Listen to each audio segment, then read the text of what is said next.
Thank you very much, Alan. Thank you to you and to Ed for hosting this lecture today.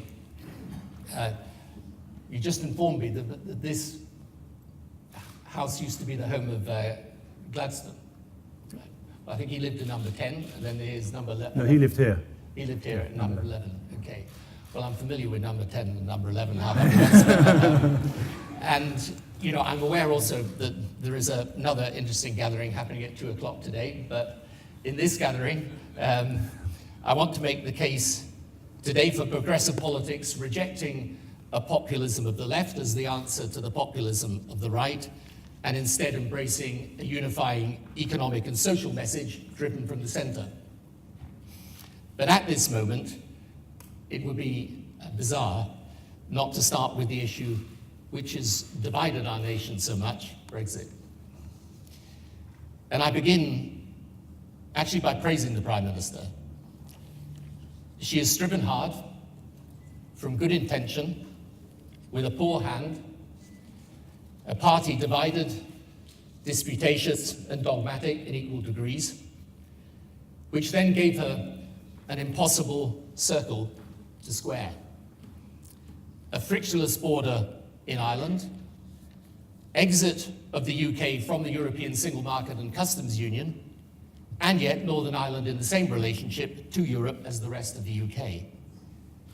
This literally and technically cannot be done. So I sympathize with her. But nothing can disguise the nature of the deal she has chosen, if reports of it are true. This deal isn't a compromise, it's a capitulation. The withdrawal agreement will keep us tied to EU trade policy until there is an end established by joint consent. In other words, the EU has a veto. Now, it's coated the deal in heavy fudge, but that is the inedible biscuit beneath the coating. As for future arrangements, that is essentially the Chequers proposal, which leaves us accepting existing EU rules and agreeing to abide by future ones. This is Brexit in theory, but still tied to Europe in reality, thus making a mockery of the reason for leaving. And whatever people voted for, it surely wasn't this. How did we arrive here? Because Theresa May wanted to unify the country after Brexit had so bitterly divided it. And this is the right ambition, and even a noble one. But the route she chose, stay in step with Europe's rules whilst leaving the political structures of decision-making, is a dead end. It hasn't united the two sides of the Brexit debate, except in opposition to the deal. Remainers like me, leavers like Boris Johnson, are now in unholy alliance. We agree this is a pointless Brexit in name only, which is not the best of a bad job, but the worst of both worlds. In the cause, indeed, of taking back control, we lose the control we had.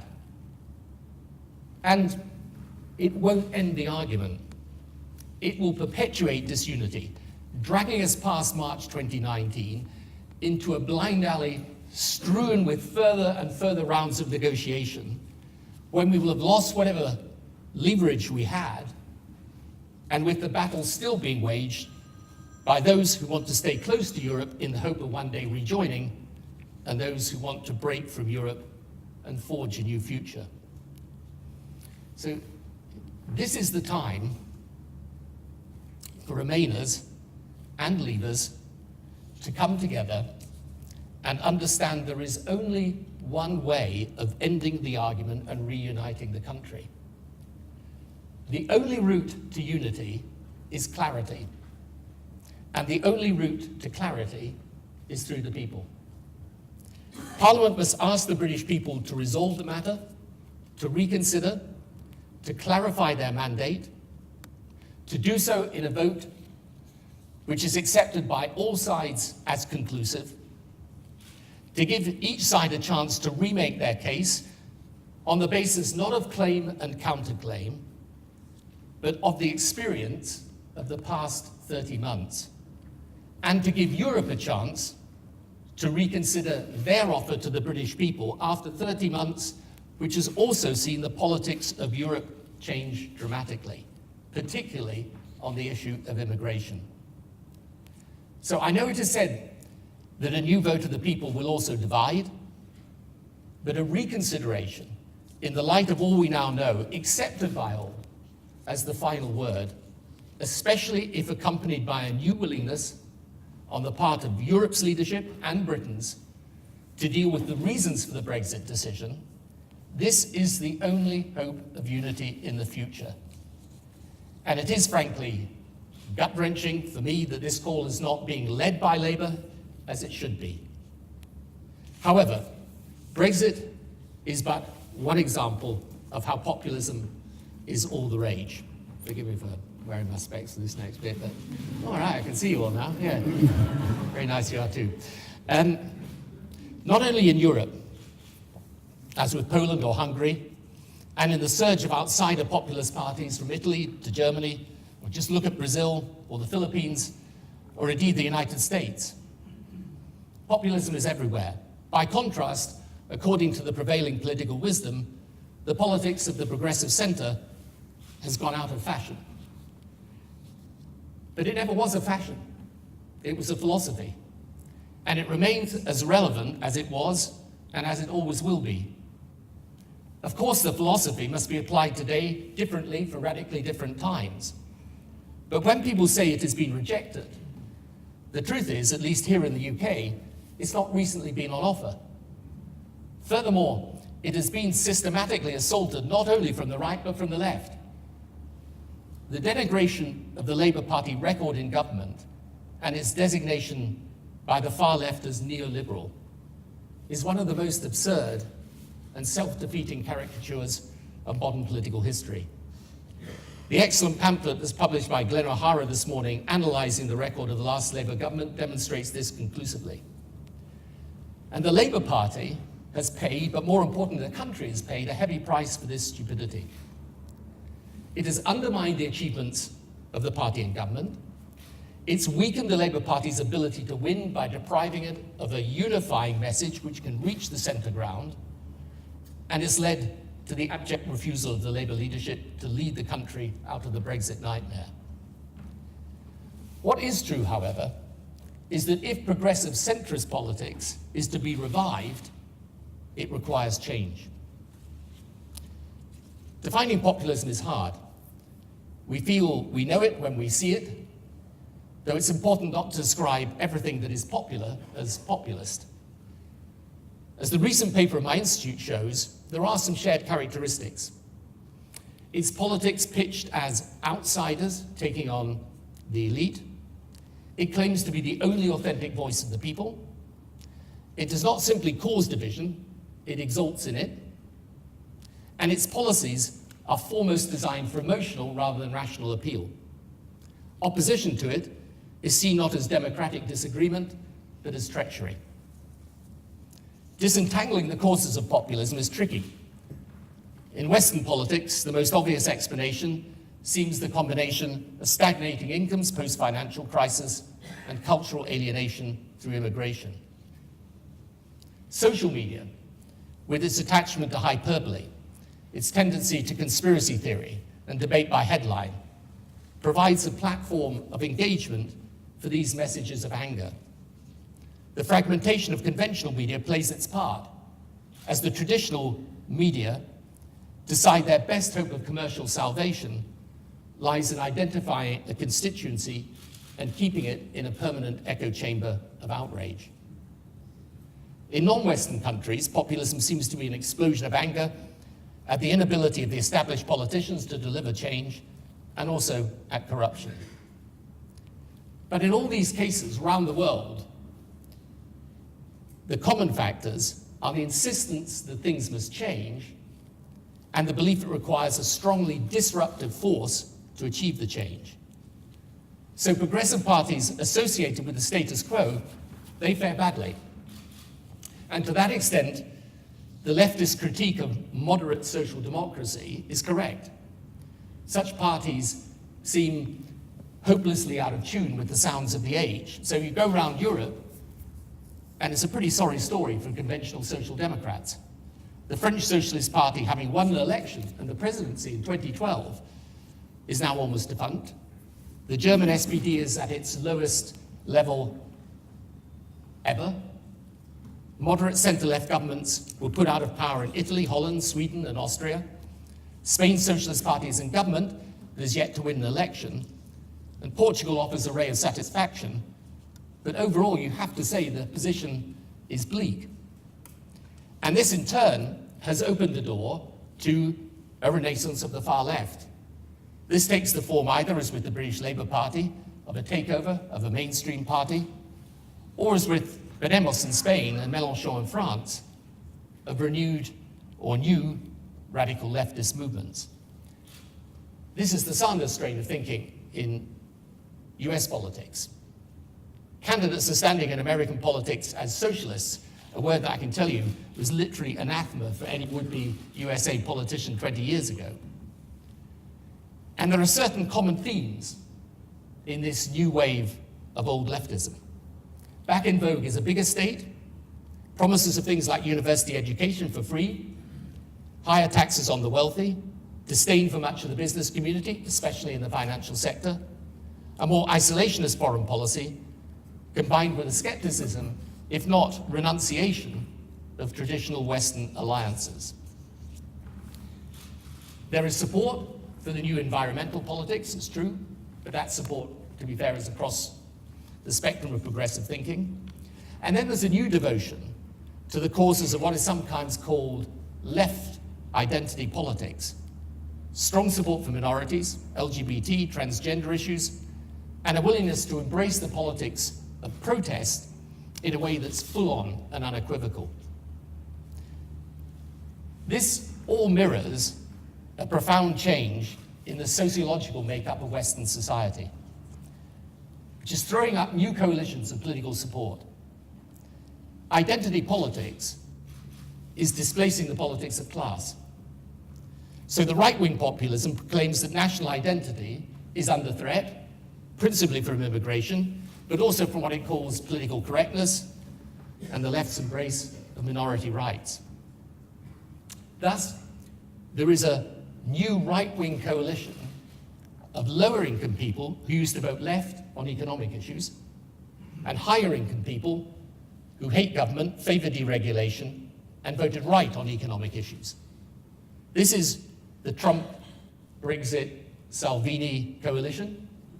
Steve Bannon is the ideological guru of it, and its intellectual coherence, by the way, is not to be underestimated. On the other hand, the disposition of the electorate to entertain leftist policies is probably greater today than for decades. In insecure times, the state seems a better protector of the people. A large public sector knows it's under siege from austerity and reform. And the left's got its own version of identity politics, reflecting a modern-day belief that an individual's identity, whether around gender, sexuality, ethnicity, is the most important thing to them and defines their place in society.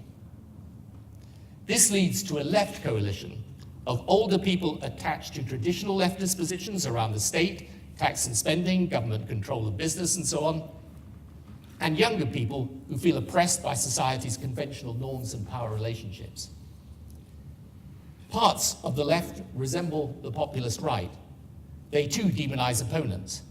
They too consider themselves the true representatives of the people, waging war against elites who are only interested in self-preservation.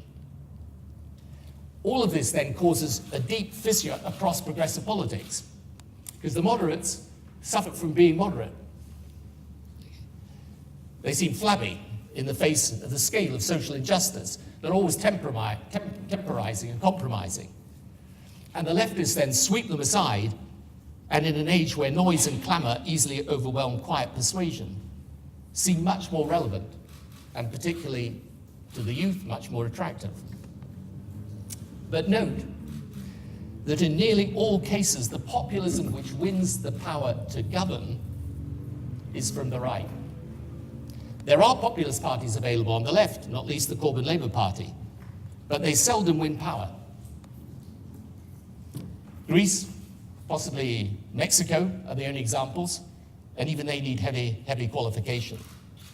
So when we come to analyze the correct strategy to counter the populism, we should recognize one stark reality.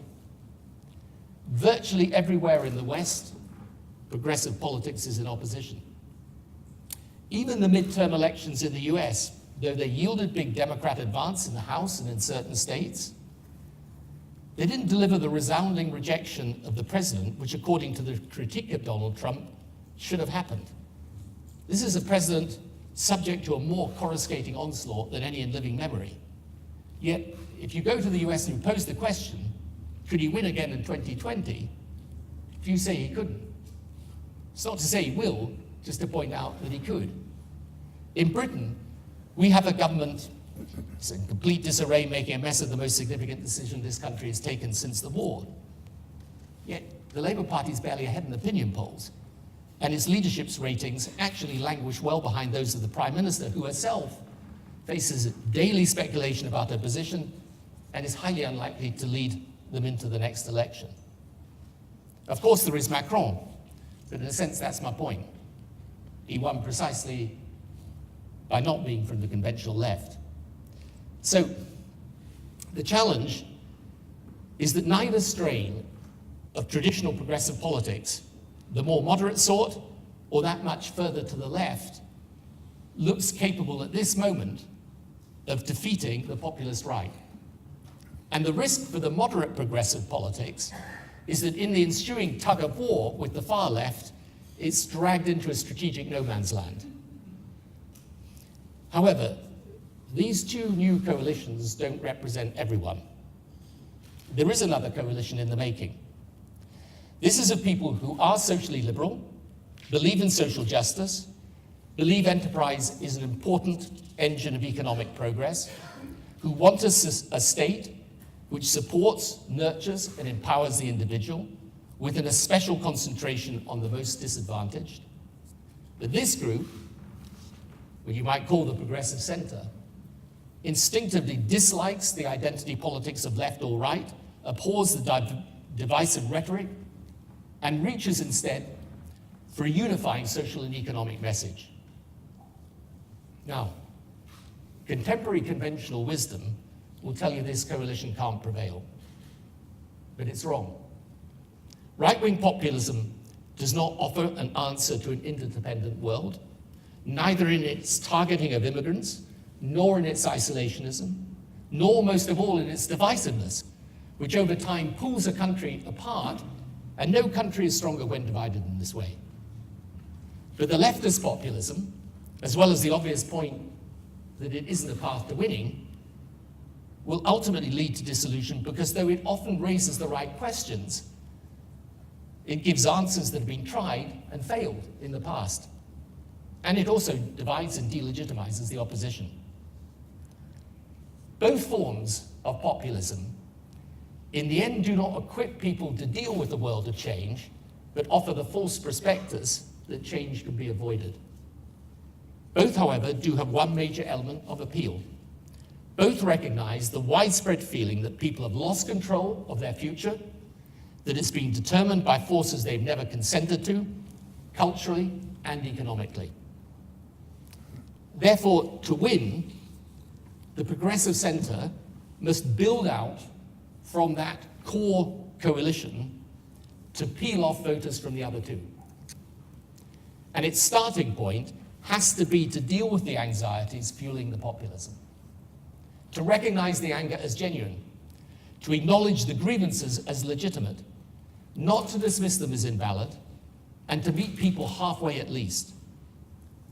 For example, we should willingly advocate immigration control, not to pander to anti-immigrant sentiment, but recognizing you don't have to be anti-immigrant to be worried if there are no effective rules controlling who has the right to be in our country. We need greater restrictions on European freedom of movement in the light of our experience of it, a new electronic form of identity to restore faith in our migration system, and credible mechanisms to restore Europe's borders. All these things are not inconsistent with progressive values that are actually necessary to protect them. Again, we should support measures of social liberalism. But if we pursue the politics of identity with intolerance towards those who are struggling with our interpretation of it, don't be surprised if they look for defenders of their views who are equally intolerant. Likewise for Europe, if Europe ignores the desire of European people to keep their own identity as nations, even as they freely cooperate for the common good, European leaders will lose support, and they'll mistake such attitudes as reactionary when they express only a natural sense of belonging. In the same way, we must give answers to the legitimate questions from the left, focusing policy and resources on those left behind, and satisfying the public insistence on changed corporate responsibility and governance, especially in areas like payment of taxes and treatment of the workforce. Populism thrives on the politics of fear. It's always looking for someone or something to blame. But the fear usually derives from a worry that's real, so you have to deal with it.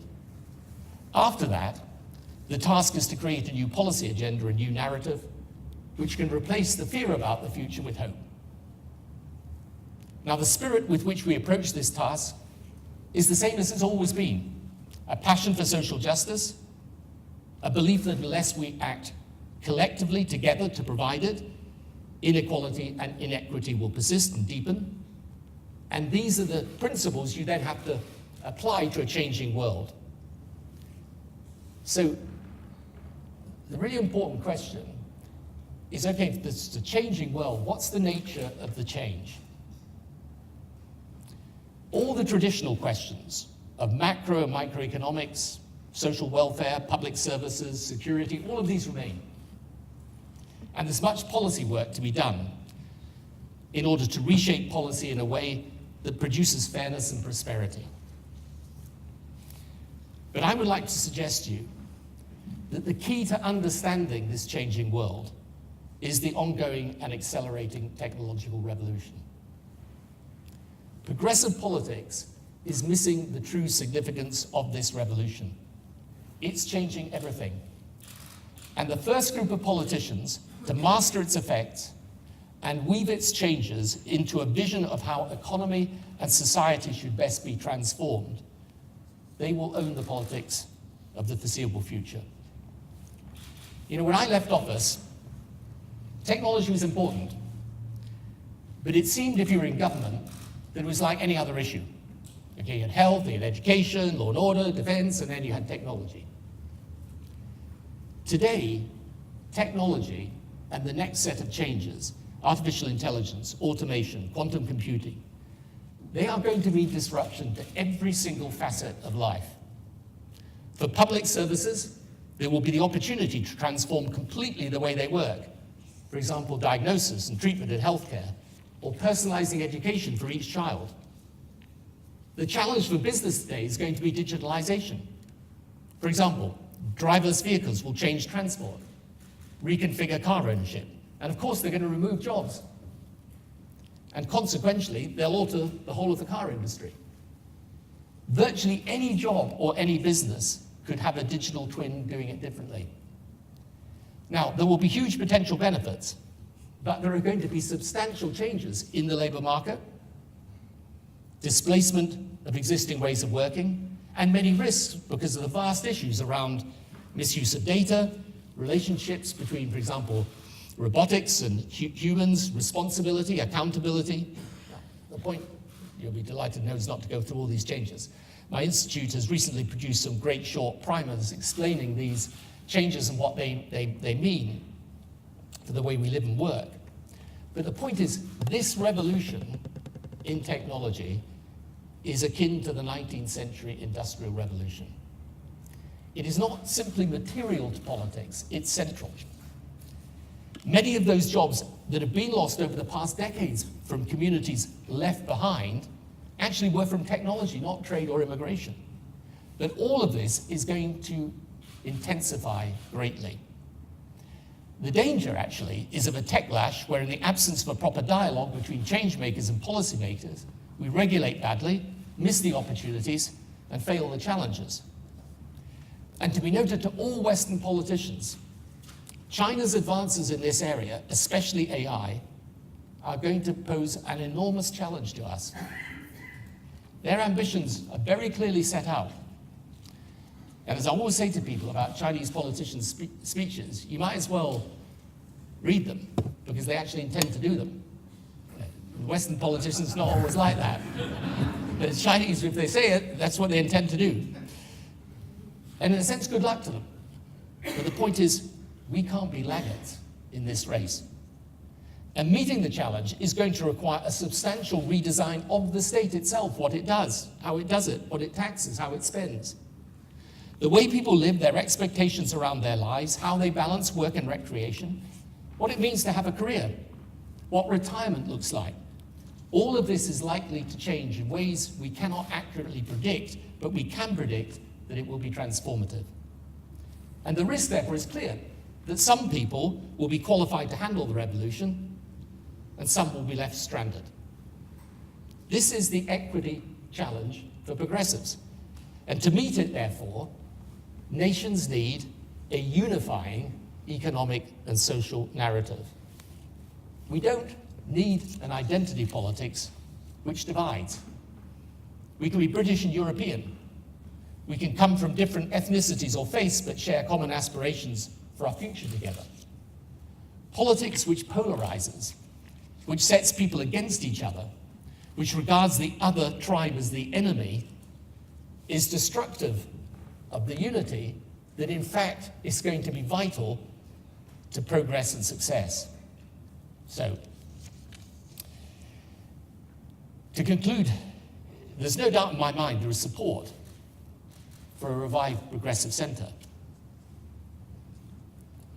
There's an obvious question: can it be done when the established parties are increasingly occupied by vocal activists from the right and left who want to vacate the centre? Well, parties could be reoccupied, and this would be the simpler course. But if not, then as I've often said, the politically homeless are not lacking commitment or conviction, and they'll find a way of building a new home. But this is actually a second-order question. The first is to agree what agenda and narrative can answer the appeal of populism and govern the future. The urgency of renewing progressive politics in this way, in a way that defeats populism rather than imitating it, is manifest. But let me end optimistically. The progressive centre is not done. All over Europe, there is an energy today coming from those who refuse to have our politics defined by division and hatred. You can see it in political parties and in groupings all over Europe today in response to this populism of left and right. In the USA, candidates in Florida and Texas recently showed how opinion can be moved by a message which unifies. So populism is not yet in retreat, but I think the strategy to drive it into retreat is becoming clearer. Now the question is whether progressive politicians are brave enough to stand up to those in our own ranks who want to fight the fire of populism with our own fire and say our job is not to burn but to build. Thank you very much.